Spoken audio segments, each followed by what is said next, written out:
Tomando banhar naquela barraquinha tomando banhar naquela barraquinha Aí a data é tão tranquila.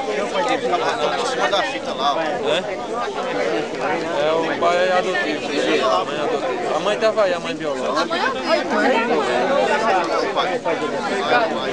É o pai adotivo, eu não sei. Tomando banhar naquela barraquinha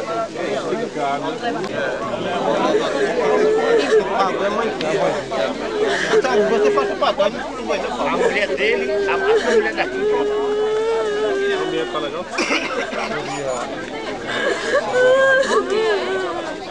Eu tava vendo ele direto, eu fiquei com aquele negócio assim, sabendo que ele ia encontrar ele hoje.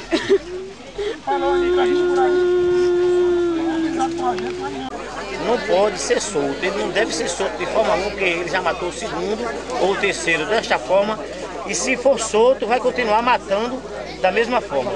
Por isso nós acreditamos na justiça, muito na justiça, e aqui até a gente roga e implora que não soltem esse indivíduo. E o encontro desse cadáver, que materializa o crime do rapaz lá, era algo que estava faltando na nossa investigação. Então vocês estão de parabéns, a gente quer agradecer. E eu quero aqui particularmente deixar um recado para quem é pai, para quem é mãe. Cuidado com as crianças de vocês. Não tire os olhos das crianças de vocês. A gente sabe que é da cultura da pessoa mais simples, da pessoa do campo, da pessoa dos bairros mais humildes. Deixar muito livre as crianças. Eu vivi no interior, sei que isso acontece, mas os tempos hoje são outros. Então cuidado com as crianças de vocês. Não tire o olho de momento algum.